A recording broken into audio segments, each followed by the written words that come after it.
30 seconds, okay. We don't have George at the podium yet.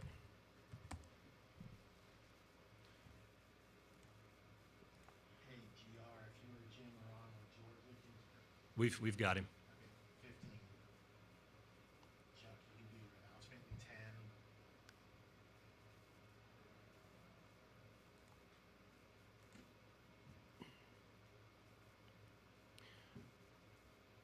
Good afternoon. We'll begin today's SEC Championship press conference with Georgia head coach Kirby Smart. Coach Smart, welcome back to the SEC Championship game. If you could give some opening remarks, then we'll open it up for questions. Yeah, our guys are excited for an opportunity to play in what I've talked about all week is one of the best venues and just incredible environments in all of college football. And I've been very fortunate to play our coach in a lot of these games, and they are special. Our guys are excited for the opportunity. We're working hard at preparing for what is a really unique physical Alabama team, and our guys are got another day's work and another day's work tomorrow to put in to be ready for it. For media, please utilize the hand raise function to ask a question, and we will begin with Dennis Dodd of CBS Sports. Hey, Kirby, I know you've been asked this before, but with the portal opening Monday, why hasn't that been more of an emphasis on you? Have you needed to have it? Player retention obviously is huge, but what is your philosophy on that? Yeah, we utilized the portal. We utilized the portal last year. We had 1 year we didn't, but we had a lot of retention. I think times are changing, and everybody adapts with it. It's unfortunate to me that it's picking up pace. I think this year will be a record-breaking year because the attention, the opportunity, the seeking out, the monetary side of it is going to become a really norm. So our philosophy for the portal may be different than maybe what people actually use it for. We're trying to make our team better. We want to recruit really good high school players, and I think that's important to college football in our game, to recruit really good high school players and develop them. But unfortunately, the more that go in, the more we have to research the portal and take. Otherwise, you can't sustain. So it's not a matter of a philosophy. I would retain everybody on my team if I could, and I would play with the guys we have. But you have to take others in order to be able to field a team unless you want all freshmen. Next, we'll go to Jordan Hill of the Red and Black. Yeah, Kirby, what does the availability look like this week for Brock, for Ladd, for Rara, and for Tate? Yeah, great question, because I'm trying to figure that out myself. And I don't have a lot more answers now than I had on Monday. They have not been able to do a lot. Each one has worked kind of independently. Tate has done some drill work, some 11-on-11 stuff. Brock sprinkled in some of that.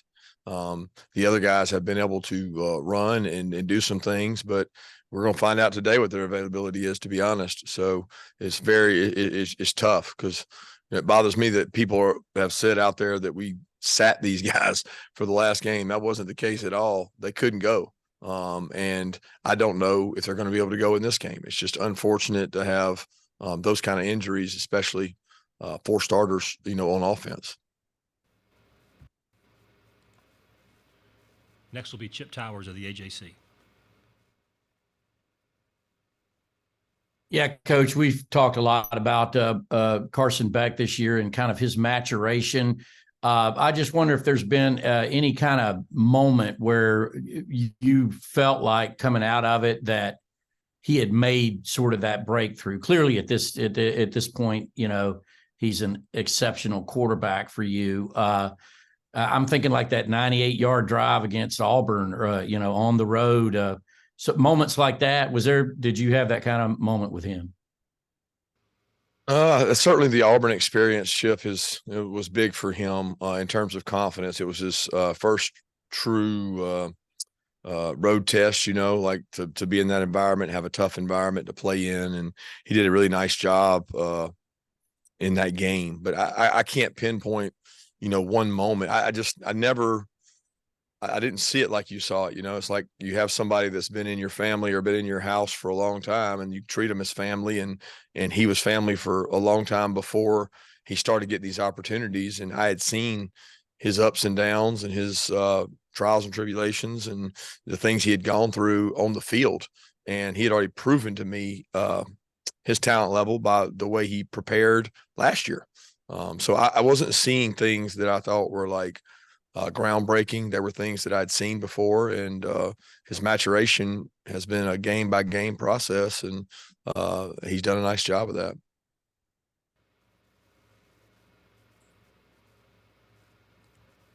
Next, we'll go to Mark Weiser, the Athens Banner-Herald. Hey, Kirby, I know your focus has been on this game, but do you hope to have a hire to replace Fran Brown before the signing date? And do you know if Fran would stay with the team if you guys make the playoffs? Yeah, you answered the question already. We've been really focused on Alabama. I mean, that's all we're really thinking about. I mean, that those decisions that you're talking about, they're not important, right? They have no relevance whatsoever to this game, and our focus and energy is on this game. So I mean, don't have to decide that right now, and don't even look to. Like, I don't even know why it's newsworthy, because what's newsworthy is he got a hell of an opportunity, and he's done a tremendous job for us, and we're super happy for his family and for Syracuse to be getting someone of his character. But we're not worried about anything past Alabama. Next will be Seth Emerson of The Athletic. Kirby, how do you think the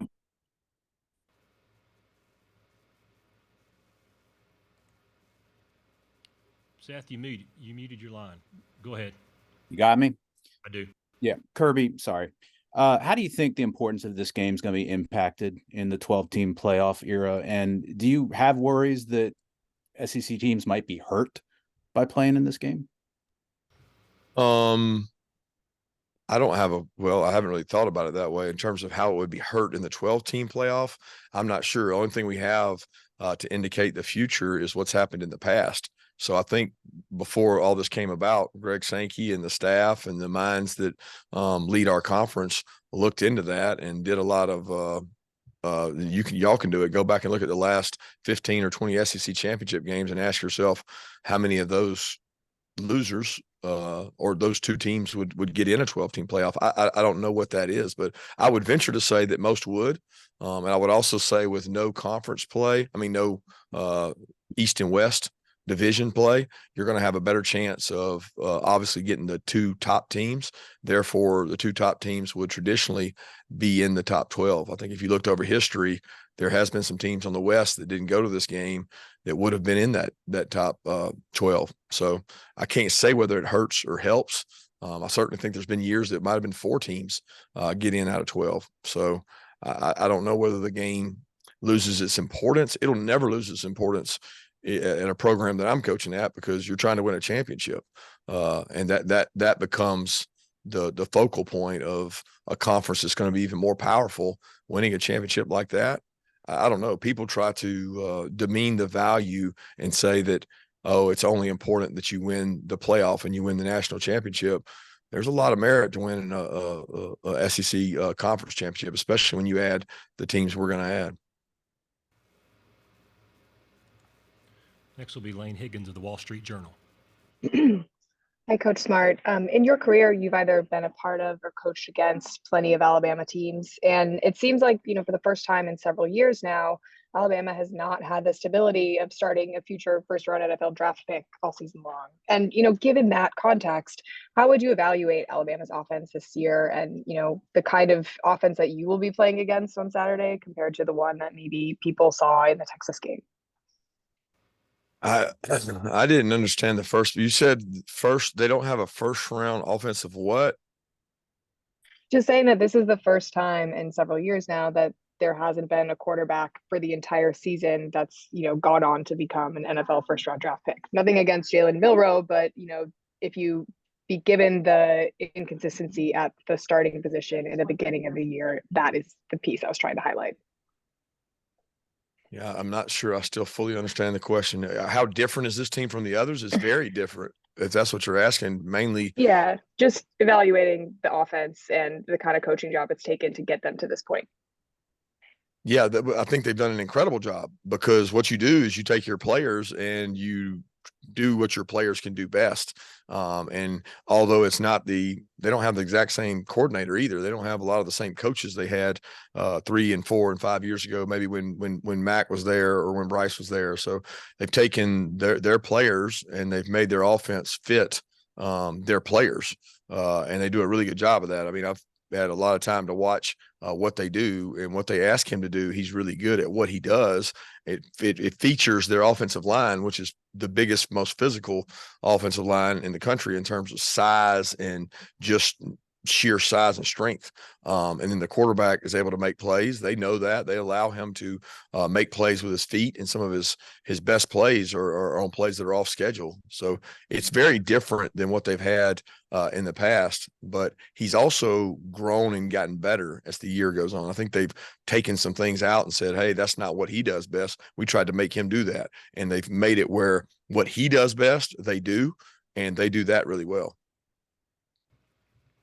Just as a reminder, to ask a question, please utilize the hand raise feature. Next, we'll go to Barrett Sallee of CBS Sports.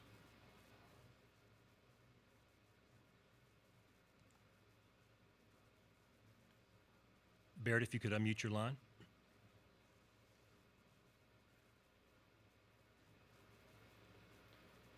Okay, we'll try Oscar Clierga of Claro Sports. Thank you very much. Hello, Coach. Hello from Mexico. What is the most important thing in this week? The mental stuff or the physical stuff?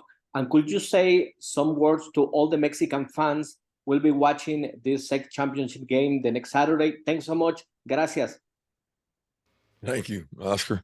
The most important stuff would be the mental stuff. I think at this point, the physical part is what it is. I mean, you're not going to get physically better at this point in the season. I think you can get mentally better, and you want your players to not be anxious and not be nervous. And they're playing a big game. The talent separation is not there. There's very equal talent when it comes down to it. So you want to be prepared for a moment like this and go play your best and not have anxiety. And to all the fans in Mexico that'll be watching the game, we certainly appreciate you guys watching us, and look forward to seeing a great game and a great atmosphere with the game being in Atlanta.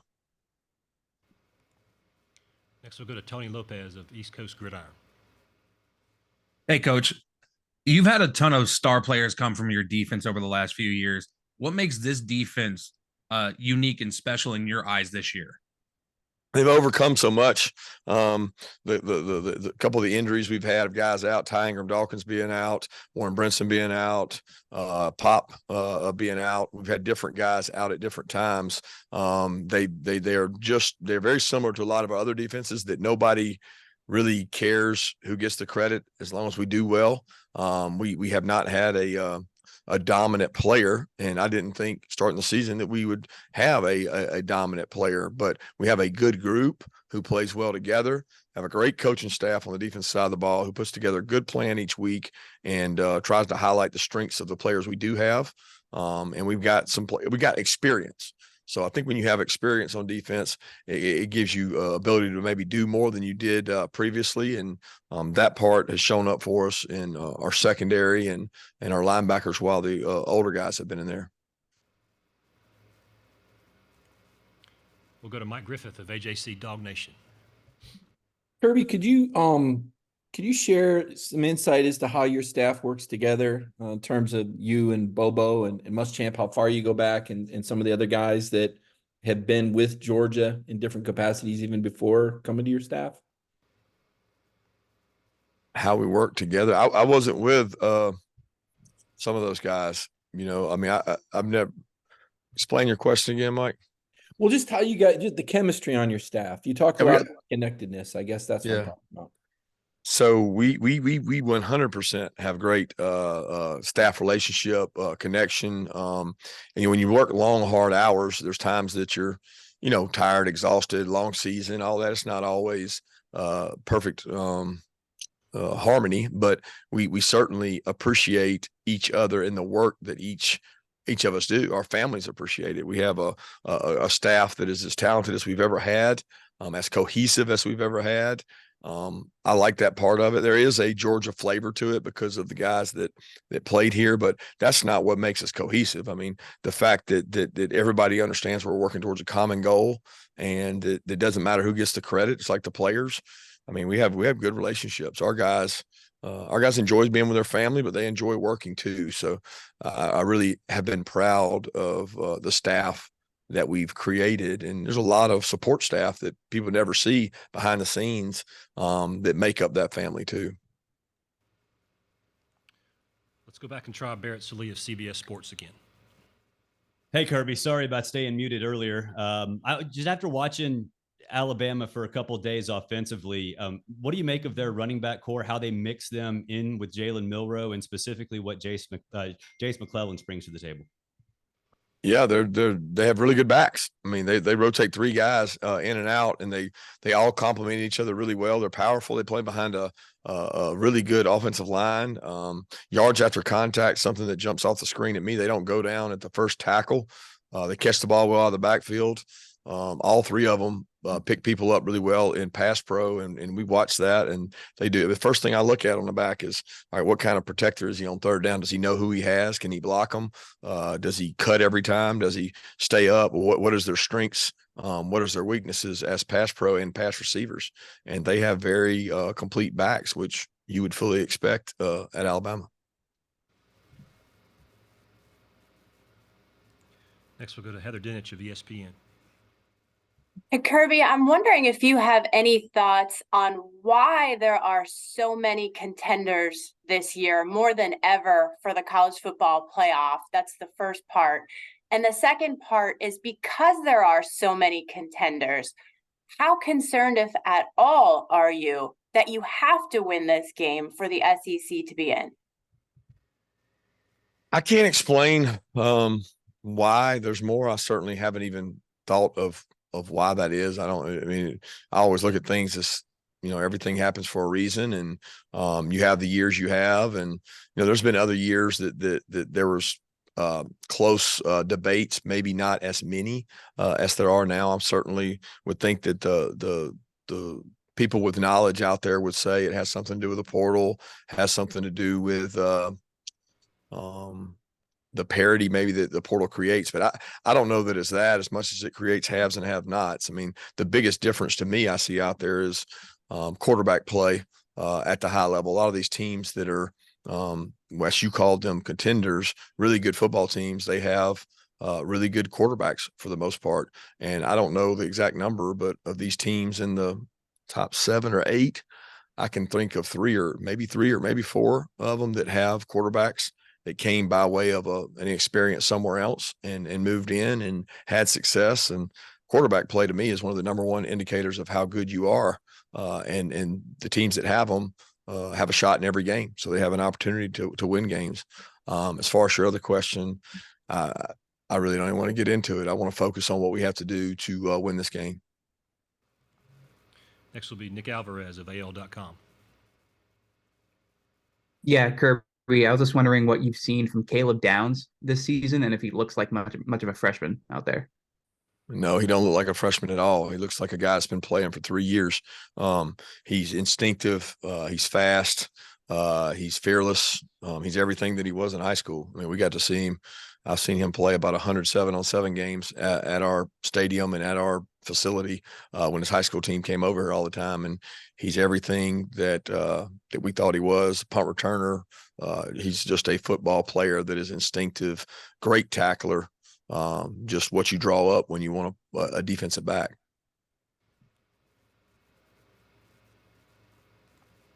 Next is Corey LeBounty of WNSP Radio.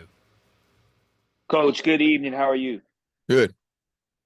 want to talk to you about Carson Beck's development and what he was able to learn waiting under Stetson Bennett and the ability to learn from Stetson for this upcoming season in this SEC championship moment. Yeah, I think he would tell you that he learned a lot from all the quarterbacks that were here. People just keep forgetting that he was here with JT Daniels. So he sat in meetings with JT and Monk when they would go back and forth about what the read is, what we're looking at, how we're doing it. JT was a really bright quarterback, and Carson sat in those meetings, heard him, and then as JT moved on, he got to sit in and listen with Stetson and hear him talk and learn things. And he was really the entire time a sponge, and he was growing through all that. Like, we knew sitting in meetings that he was a very bright quarterback. He was right there with JT and Stetson in terms of competition, and it's clear that he was growing as he was experiencing all those reps and moments, and certainly glad that all those spring practices and fall camps, he just got so many twos reps to help him get to where he is now. We have time for a few more questions. If you have a question, please utilize the hand raise option on your computer. We'll continue with Steve Moulton of ESPN 1400. Hey, Coach, hope you're doing well today. I did want to ask about the secondary for the Crimson Tide. I know you just were asked about Caleb Downs, but Kool-Aid McKinstry in particular, how well has he played this year, you think, Coach? Done a really good job. I think Kool-Aid was very talented. He played a lot in the game that we played 3 years ago, the game there in Indy, and he was young, talented then, really good player. I think, you know, it's typical Alabama to have a guy opposite him who has developed really well in Terrion and has grown and played really well too. A lot of times the guy you forget about at a young age is the one that comes along and is hungry and keeps growing and getting better and aspires to be great, as opposed to a guy that maybe was more ahead when he got there and more capable of playing. So they both have made for a really good tandem, along with the safeties and stars, Malachi and Jalen, the portal kid they picked up. And they got a lot of good players, and they've had to play a lot of them. You know, they've had about 6 guys that have rotated around and played in the secondary this year, and it's really impressive what they've been able to do with those guys.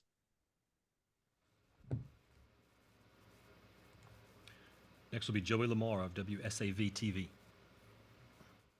Hey, Coach. You've been a part of this game every year since 2014, some capacity, whether it was at Alabama or Georgia. Have you had time to think about that, and what does it mean to you? Well, I don't know if that's exactly accurate. I don't know that we've been a part of it every year, but we've been in it a lot. That's for sure. I don't look at it. I look at it as only this year, because only this year matters. The past years, great experiences, great teams, but my focus is on this game and this team. We've got time for one more, and we'll go to a follow-up from Mike Griffith. Coach, I know that centers don't always get a whole lot of attention or love, but Cedric Van Pran's been a guy in your program that looks like one of your pillars. Can you share some insight as to what he's meant to the team and just his growth coming in? Yeah, he was a tremendous leader. We knew when he decided to come back, it would impact our team in more ways than snaps and blocks. He would be a major figure in pushing guys to be excellent, to reach their goal. He's one of the most driven, dynamic leaders I've ever been around. He just cares so much and is so selfless. I mean, his practice habits this week alone have been stuff of legend, and we'll be showing videos of how much effort, how far he covers down, how important it is to him. He's one of the guys that doesn't look out for himself. He pushes everybody, and that's hard to find. And he's certainly a super high quality leader. Coach Smart, thank you for your time today, and we look forward to welcoming you back to Atlanta tomorrow. Thank you, guys. For media on the call, we'll take about a 5-minute pause and commercial break on SEC Network, and we will resume top of the hour with Alabama and Nick Saban. Also, a reminder, we'll be joined at the conclusion today, the last 30 minutes, 2:30 to 3 o'clock Eastern, with SEC Commissioner Greg Sankey.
Okay. Yeah, they're about 30. We don't have Saban's at the podium.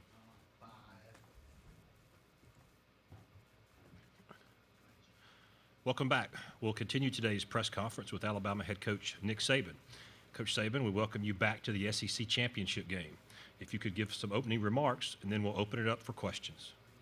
Well, we're glad to be here, but first of all, I'd like to congratulate, Kirby and the Georgia team for going through an undefeated season and winning the East. They certainly had a fantastic season, and they've proven to be one of the best football teams in the country. So this is certainly a challenge for us to be able to compete in the SEC championship game against such a quality team. I'd like to thank the Southeastern Conference for making this one of the greatest venues in college football, Mercedes-Benz Stadium, the people of Atlanta, all the people who do a lot of work to make this game a first-class event. Our team is trying to focus on what they need to do to go play the kind of game that we'll need to play to beat a very, very good team, probably the best team we played all year. I think the challenge for you as a player is you've got to be ready to play and assume that the guy you're playing against is the best player you played against all year. And I think if you take that approach and channel your energy and enthusiasm into execution on the field, that'll give you the best chance to be successful. For media with questions, please utilize the hand raise function, and we will begin with Charlie Potter of Bama Online. Yeah, hey, Coach. It looked like Caleb Downs played quite a bit of star in this past game. Just how has he handled learning and playing multiple roles, and maybe how has that helped the defense out? Yeah, well, we started doing that in the Kentucky game, especially, when they play bigger people.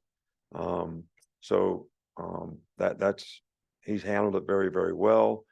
Gives a little bigger body at star, a guy that can play the runs and stuff a little better. So that was the thinking behind it, and that's why we did it. But it's not been an issue at all for him and his learning curve. Next is Nick Kelly of the Tuscaloosa News. Hey, Nick. Jason McClellan, how has he progressed health-wise so far this week? Yeah, he's not been able to do a lot. We'll see how he does today, where he is. And I'd say that would have to say he's probably questionable for the game at this point. But, I think it's probably too early to tell.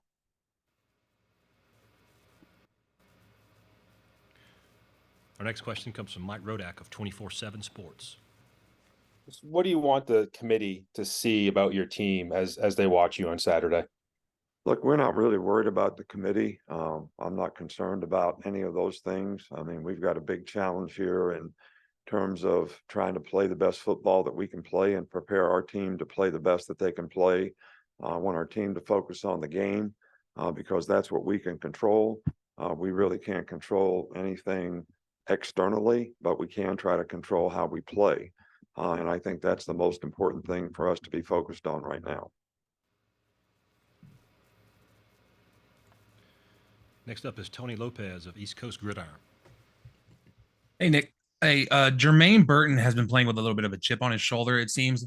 How important was it in the last 2 weeks to get him involved in the offense for having the 2 100-plus yard games? Yeah, well, he's been a big part of the offense all year long, and he's played well all year long.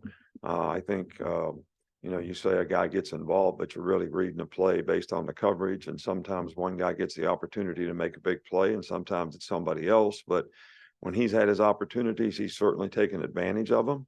And, we're happy to see that. And I think that, he's an outstanding player, and we want him to go in and stay focused on what he needs to do his job well in this game. And he's been a great contributor to our offense, and he can make explosive plays, and hopefully we'll get some opportunities for him to do that in this game. Next will be Oscar Clerigo of Claro Sports. Thanks so much. Hello from Mexico, Coach. It's a great pleasure to see you again. The question is simple. What is the most important thing in this week? The mental stuff or the physical stuff for your players? And could you say some words to all the Mexican fans, the Crimson Tide Mexican fans? Thanks so much. Gracias, Coach. Yeah, well, we thank everybody who supports Crimson Tide in Mexico and any place else in the country or the world for that matter. So we appreciate your support. But I think both things are really, really important. I think at this time of the year, players get a little tired, they get a little banged up, they get a little hurt up. So the psychological part of being able to grind through that and have the mental toughness to stay focused and on the things that you need to do to play well, create the right habits in practice, prepare for the game like you need to is a challenge. But I think it's very, very important. And I think it's very important to take care of yourself physically, not only on the field, but getting the right kind of rest, eating right, hydrating correctly.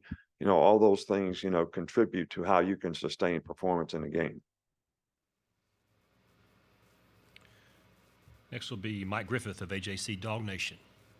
Coach, you were kind of on the front end of this portal transfer NIL a few years ago at spring meetings when you told us that this was the world we might be getting into. How challenging is it to manage the portal, NIL, recruiting, and roster management while you're preparing for a championship game? Is this model sustainable? Yeah, well, I don't know if it's sustainable or not, but look, I've always been in favor of the players having a better quality of life and sharing in some of the benefits. I think that, if we could create competitive balance, so it's the same, pretty much for everybody, so that one school can't choose to invest more than another and create a competitive imbalance. I think that's the major concern that I have. And I do think it's a tough management. We've been trying to focus on the game here. So we're going to look to manage all those things, when this game is over. But, it's not easy. It's not easy to do. There's a lot of balls in the air, and I'm sure players are thinking about a lot of things right now too. So probably tough for them to manage.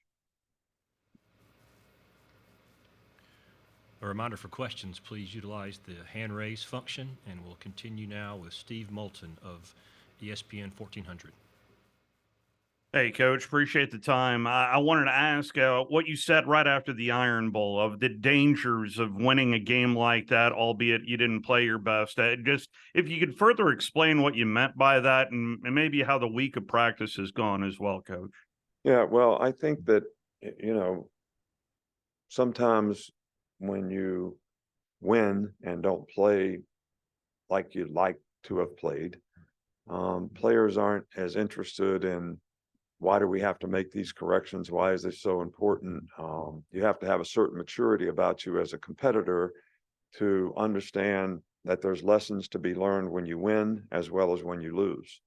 When you lose, everybody's really like humiliated and really wants to go focus on all the things they need to do to play better because they don't feel good about themselves. So having the maturity to be able to manage and learn and build on the good things that you did, as well as still be able to learn the lessons that go with some of the mistakes that you made.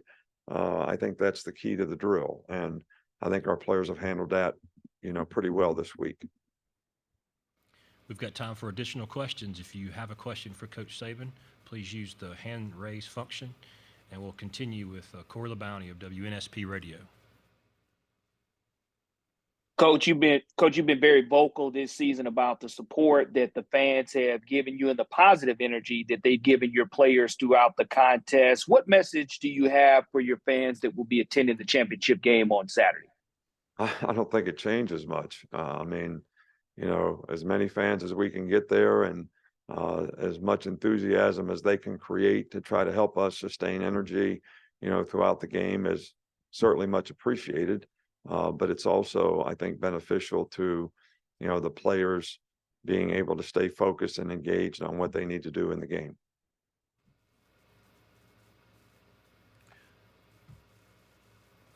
We have a follow-up from Mike Griffith of AJC Dog Nation.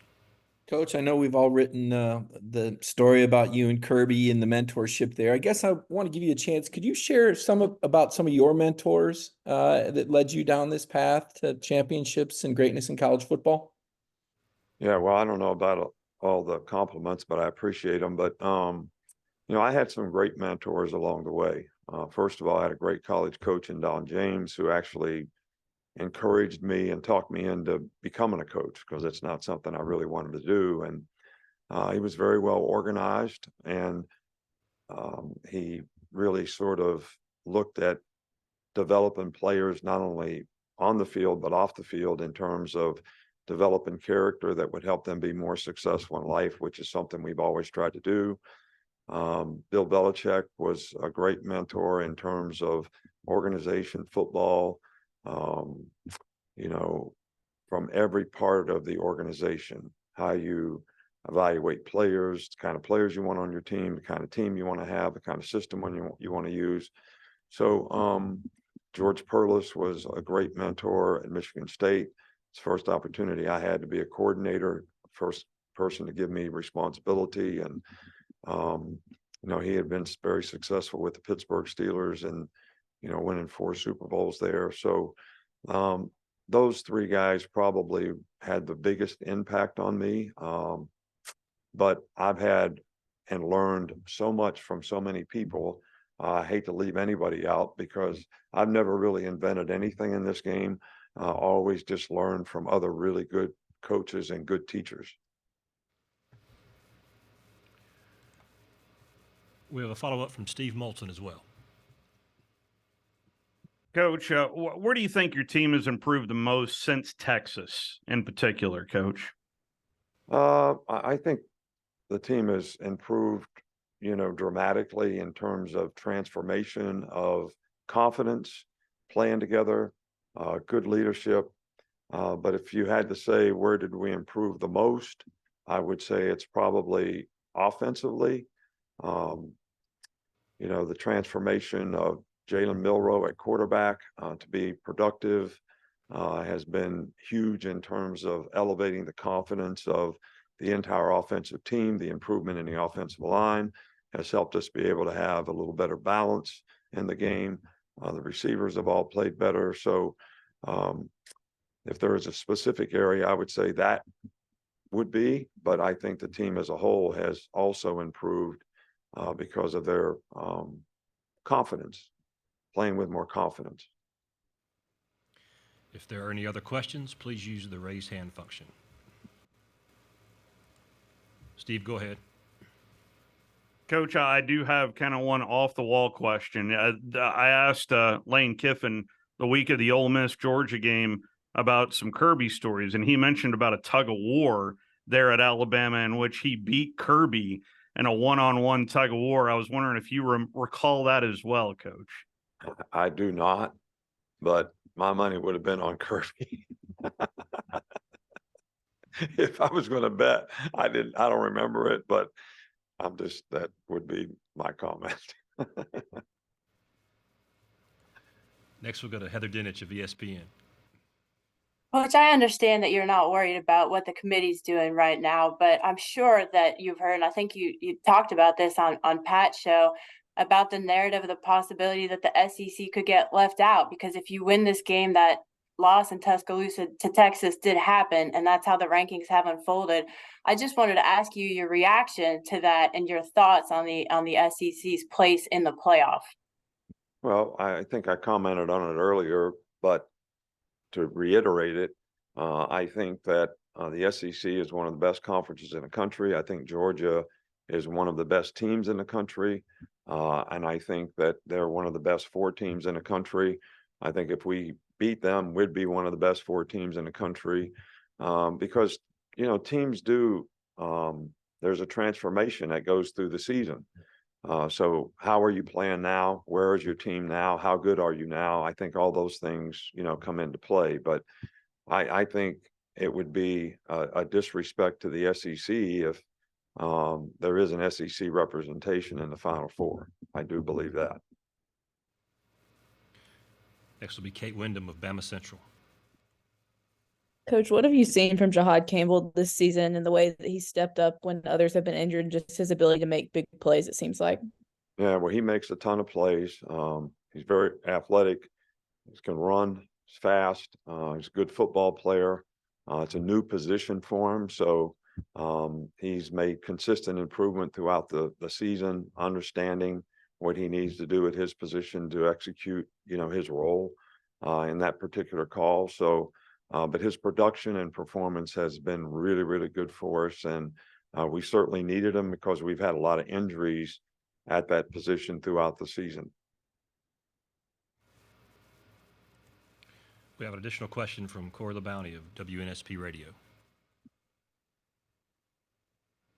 Coach Deontay Lawson being that alpha dog on your defense. Talk about what he means to your defense this season and his growth and development as a player this year.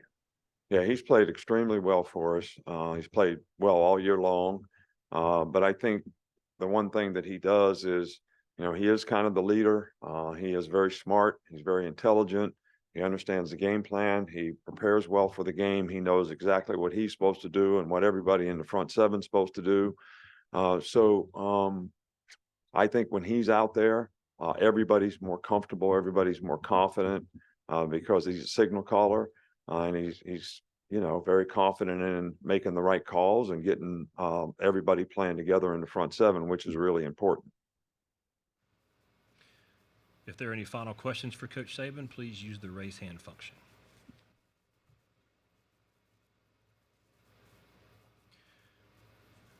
All right, Coach, that's going to wrap you up for today. Thank you for your time, and we look forward to welcoming you back to Atlanta tomorrow. All right, thank you. Appreciate y'all. For members of the media, we'll take another break, and we will return momentarily with SEC Commissioner Greg Sankey to conclude our pregame press conference.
Hey, good afternoon. Welcome to the rowdy fans of Mercedes-Benz Stadium. We're here for an apocalyptic meet.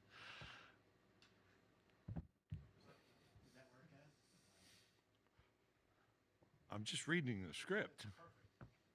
How did that come across? Welcome to the championship game of the most uninteresting conference for the fall of 2023.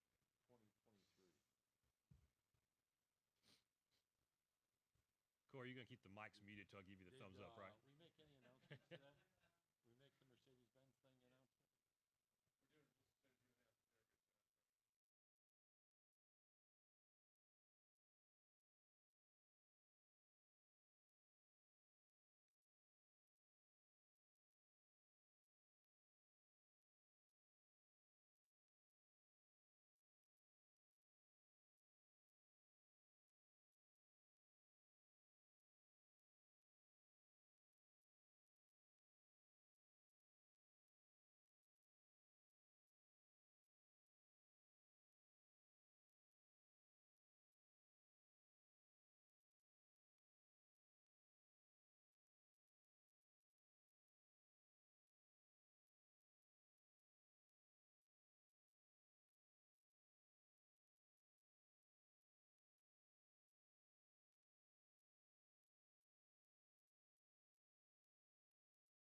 Okay.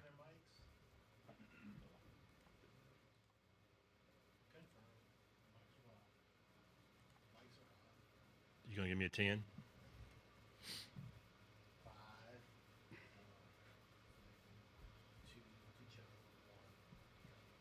Thank you. We'll continue our championship press conference now with SEC Commissioner Greg Sankey.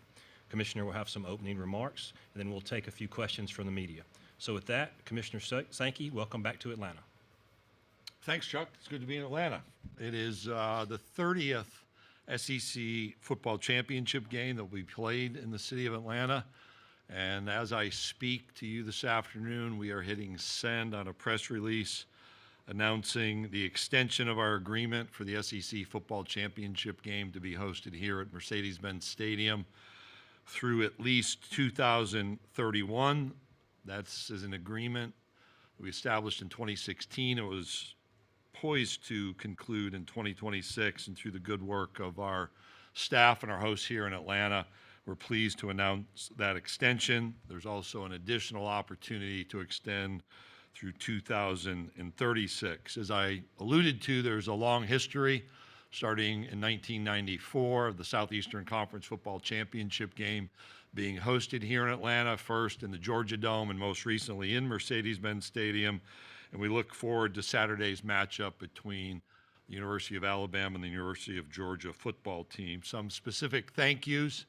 It's been an honor to come to know Arthur Blank, the owner and chairman of the Blank family of businesses, the owner of the Atlanta Falcons and Atlanta United. We appreciate his commitment to college football and to the Southeastern Conference. My friend Rich McKay, the CEO of AMB Sports and Entertainment, Tim Zalowski, the president of AMB Sports and Entertainment, Frank Poe, who is the leader of the Georgia World Congress Center, where we conduct our fanfare. We'll have game day with us on Saturday morning, along with SEC Nation. Mayor Dickens from the city of Atlanta, along with Jeremy Hammond from our staff. In the midst of a busy week of football, we had a great rally last night in Tallahassee by the University of Georgia's basketball team, in addition to winning the last 3 games of the day and the men's side of the ACC SEC basketball challenge this year. No, you never want to tie, but we split those games with our ACC colleagues. 14 games played. The SEC won 7 and the ACC won 7. We're looking forward to today when we have 9 women's games scheduled. We're trailing right now, so looking for a rally among the SEC women's basketball teams. As I go back to football, we're proud that over 60% of our football games this season were complete and total sellouts on our campuses. The level of fan participation that we've seen over the last decade has been encouraging. Many speak of dips and decreases, but since our last expansion, we've seen continuing interest. That leads us into the conversations about next year when we move to a 16-team conference, welcoming our friends and colleagues from the University of Oklahoma and the University of Texas. Our championship game itself is the 4th time that Alabama and Georgia meet in this game. A lot of speculation, a lot of conversation about what happens with the CFP selection committee. No conference in the CFP era comes close to matching the success and achievement of the Southeastern Conference each year and over time.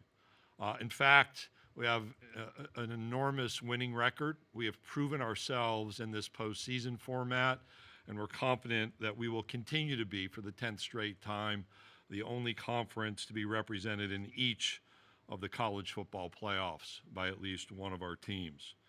For our young people involved in playing football, our student athletes, this morning we announced that Brady Cook is the SEC Football Scholar Athlete of the Year. His accomplishments in the classroom and on the field and around the community are most worthy of this recognition. So our congratulations to Brady, not only for his leadership of the Missouri football team this year, but also for his impact as a Scholar Athlete of the Year in the sport of football. We have 2 football players named to the All-State AFC Good Works team, Makai Wingo of LSU and Ladd McConkey of Georgia. Our congratulations to them.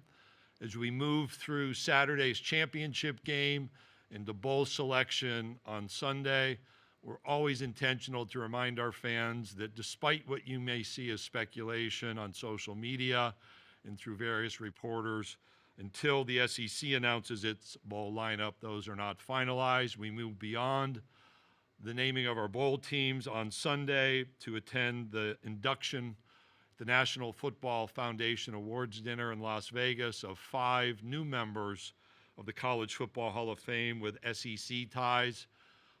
Tim Tebow from the University of Florida, Jeremy Macklin from Missouri, Eric Berry from Tennessee, the former head coach at the University of Georgia, Mark Richt, and a dear friend of mine, the 6th commissioner of the Southeastern Conference, who's being inducted into the College Football Hall of Fame based on his accomplishments, is head coach at the University of Central Michigan, Roy Kramer.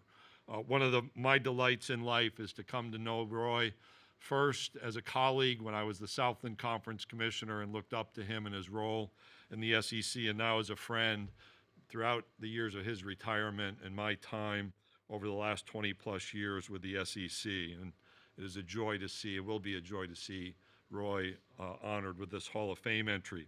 On a non-football note, I do want to recognize Kaylee Dickinson, a member of Georgia's swimming and diving team, who is one of 9 finalists for the NCAA Woman of the Year.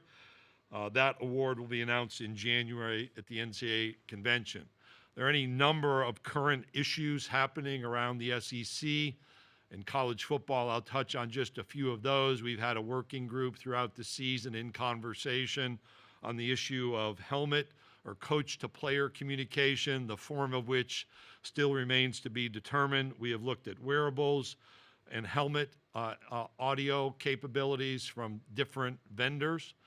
We'll continue to engage in that research. Looking at some of what's happened this year has accelerated that conversation. We have updated our athletics directors on these initial efforts. We've actually had some opportunity for our staff to observe the functionality of these mechanisms within full stadiums. And we look to the opportunity to work more closely with the NCAA Football Rules Committee to see what may be possible for the 2024 football season. We have been preparing for the 2024 schedule. Some of that has leaked out through our broadcast partner. We will announce, though, formally the full, accurate, and complete 2024 football schedule. We've announced the matchups. We will announce the dates. That will happen on December 13th in a special show on ESPN and the SEC Network. We're proud to present our schedule through these unique programming opportunities and look forward to that type of opportunity continuing, perhaps with a higher level of confidentiality, though, in the future. We have a lot of work to do for the 2025 season and beyond. That work has been ongoing since our growth, our announced expansion in 2021. We have used time wisely. We've worked closely, most specifically with our athletics directors, while keeping our presidents and chancellors up to date on the dialogue around the factors to be considered. Obviously, the issue of 8 or 9 games being played within the Southeastern Conference schedule is front and center. We have an opportunity to think more deeply about the impact of the expanded college football playoff, to think more deeply as well about our non-conference scheduling.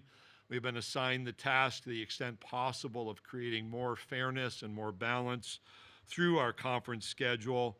Most importantly, the ability to rotate teams through our campuses on a more frequent basis while honoring important rivalry matchups. We also understand the impact not only on the CFP that I mentioned, but considerations around teams seeking bowl eligibility and what the conference schedule may mean for those opportunities.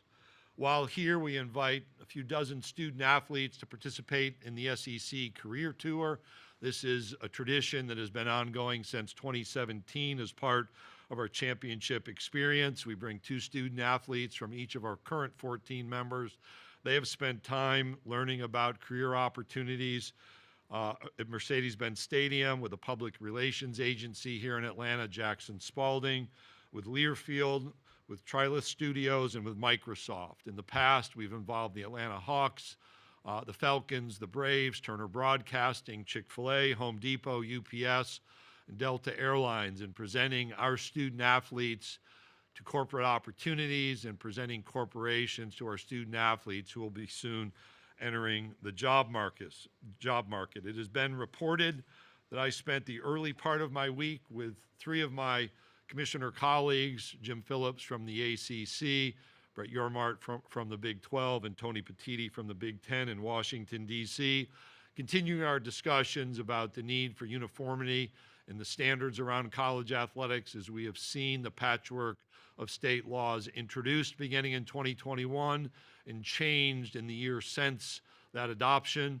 Our student athletes ask us to pursue consistency among the standards used to conduct college athletics. Our student athletes have told us they deserve better than this patchwork of state laws. Their future colleagues, prospective student athletes, deserve better than to have to learn how to explore campus opportunities as a college student, while also trying to figure out myriad state laws that may vary based on the nature and number of opportunities presented to them in recruiting. These are important opportunities. We fully respect the important issues on the agenda for Congress, both in the House and the Senate, and those that face the White House and the White House administration, yet it's still important for us to continue this dialogue with a desire to return some national standards to the conduct of college athletics. So with that, I'll stop my opening remarks. We look forward to an exciting game and entertain any questions that you may have as members of the media. For questions, please utilize the raise hand function, and we'll begin with Zach Klein of WSB TV. Go ahead, Zach. Greg, I appreciate your time. Hoping you can shed some light on an exciting issue for us here at WSB in Atlanta and all the ABC affiliates around the country. What does the 2024 SEC broadcast window look like? And will that 3:30 game be the #1 game of the week, or are you going to move that to prime time? The broadcast windows become all day from an ABC standpoint. Now, obviously, there are other conferences with those affiliations. We have our ESPN, our ESPN2, ESPNU, and SEC network commitments. But one of the opportunities that's created with our new agreement is the ability to have more than only one game a day on broadcast TV. I was just provided a note based on minutes consumed by the public. The SEC was the most viewed football conference this fall. That's really important because of the limitations we currently experience on broadcast TV opportunities. So for the ABC affiliates looking to 2024, knowing the interest that already exists in the Southeastern Conference with the relatively small number of television broadcast opportunities, by that I literally mean over-the-air broadcast, knowing that will expand, we're going to have more access to households. The day itself will look much like it does now, an early window, a midday window, and a primetime window. We are accustomed through our CBS relationship that the best game of that particular day was often selected by CBS to go into that 3:30 window. There was that one doubleheader this year, the LSU-Alabama game that was played in the evening.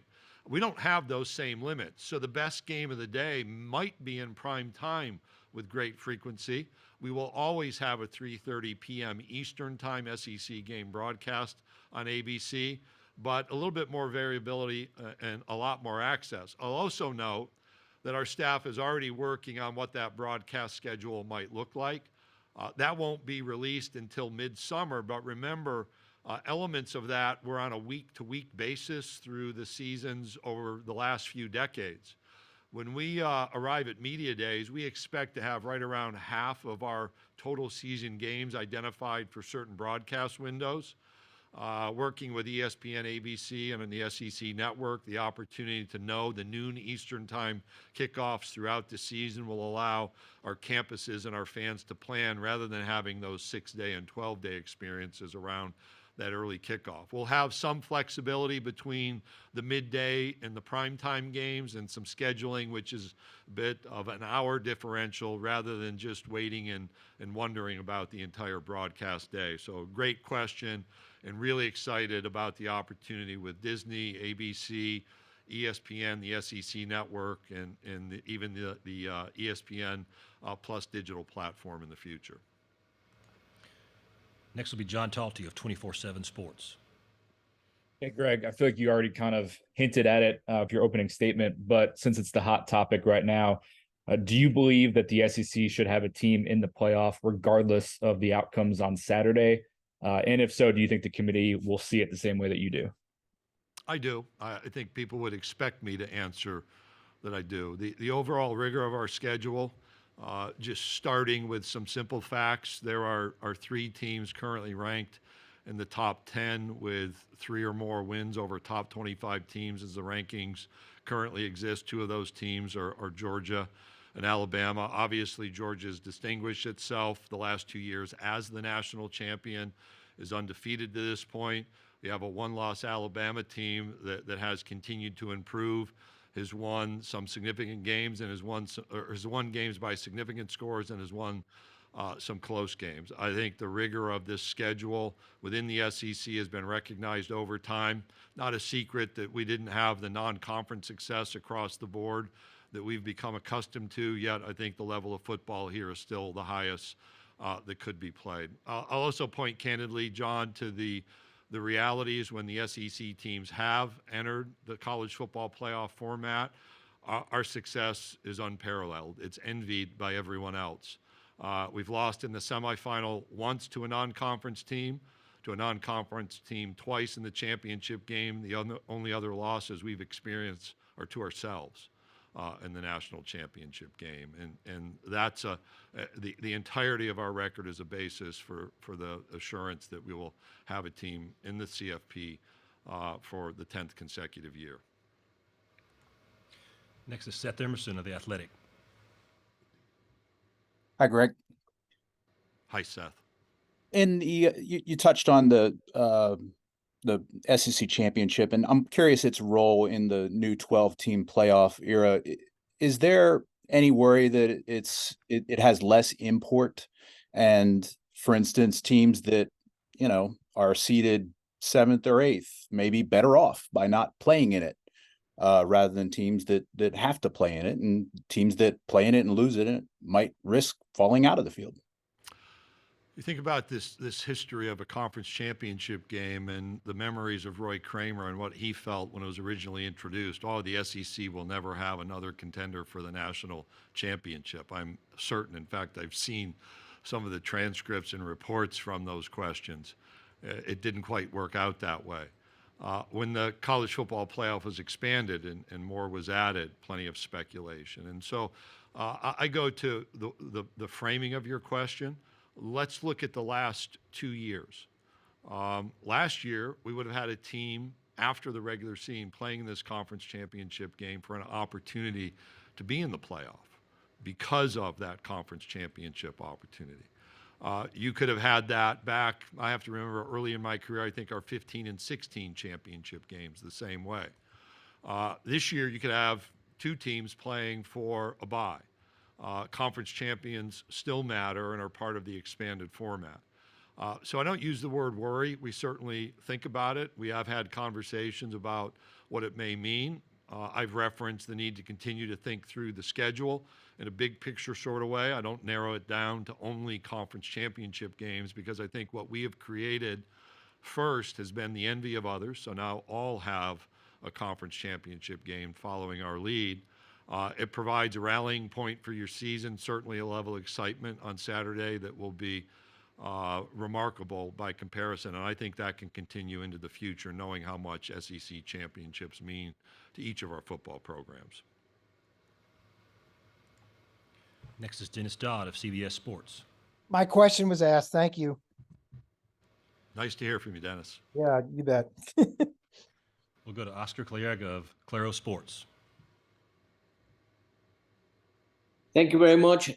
Hello, Commissioner from Mexico City. Hey there, Oscar. Good to hear from you. It was good to see you early in the season. So thanks for the Twitter follow. No, thank you, Commissioner. Like I told you in Alabama, we broadcast the conference games, the ACC games in Mexico and 17 countries in Latin America. What is your opinion about this upgrade in college football internationally? And in the future, do you have in your mind some plans to do synergy with Mexico or Latin America? And I don't know, camps, maybe an exhibition game, if it's that possible. Thanks so much. Like always, I told you, gracias, amigo. Thank you, my friend. And it was good to actually meet you after our interactions. The issue of international access to our games has been important. It was actually in my search documents back in 2014 and 2015. How do we continue to think about providing access to all of our coverage, not simply football games throughout the globe? And for me personally, I was in the country of Oman one time talking about the Auburn-Oregon national championship game with our bus driver, a young man from an Omani who had watched that game and was asking me questions about American football. I've been in Killarney, Ireland, walking off of a boat on a tour, interacting with some of our fans who recognize me, and the same has happened in London. And so those are special opportunities and reminders. I've not had that opportunity in Latin America. I do know that our broadcast opportunities, to answer your first question, they are important. And one of the interesting aspects of my fall is this is the second international broadcast question I've been asked, the first out of the UK on the College Chaps podcast, and you've seen access increase in recent weeks in the UK. And so that's very important to us. The complexities around relocating games from our campuses are real. We have had general conversations about that possibility. But for some, moving a game that might be attended, I don't know, by 20 or 30,000 people is a bit easier than relocating a game from a stadium that has 100, 103, 105, 108 fans attending. And so the impact on our communities has been much more of our focus. Providing access to those games through stadium upgrades, I know, is on the minds of our athletics directors. And for our purposes, back to your first question, continuing to provide international access so people can feel and experience our games remains a conversation point, excuse me, and a conversation.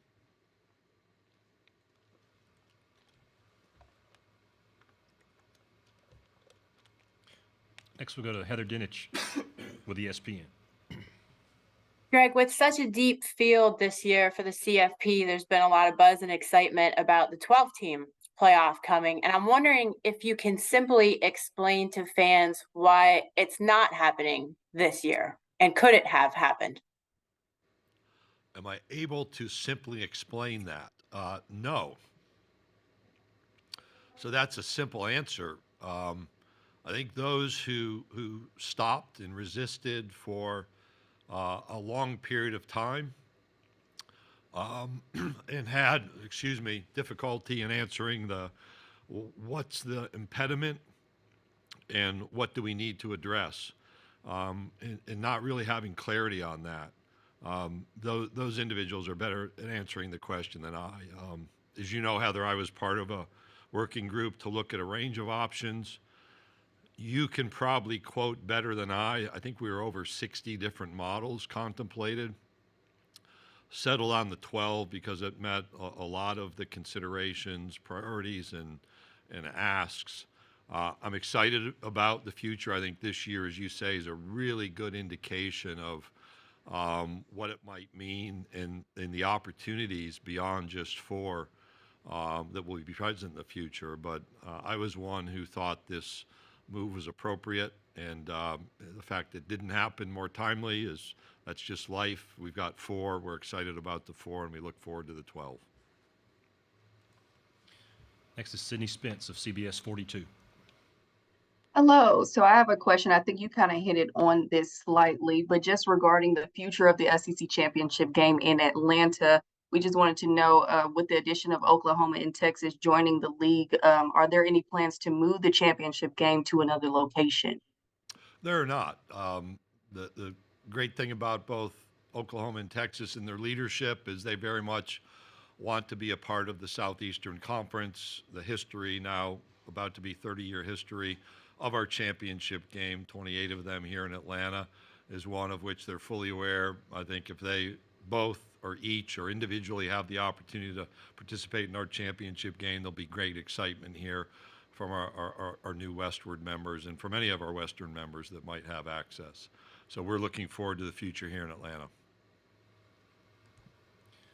Next is Wes Pruitt of 4-Star Sports Media. How you doing, Commissioner? Just wanted to get an idea of your thoughts on Bobby Petrino being announced as the new offensive coordinator in Fayetteville, Arkansas. You know, it was interesting. No one asked me my opinion last year when he was announced as the new offensive coordinator at Texas A&M. So he's been back in the league. There's history, but I consider that to be history. I had the opportunity to work with Bobby when he was the head coach at the University of Arkansas. Obviously, things changed. He's been back for a year. By all accounts, did well in his work at Texas A&M, and I look forward to saying hello to him next time I'm in Fayetteville. Our next question will come from Tony Lopez of East Coast Gridiron.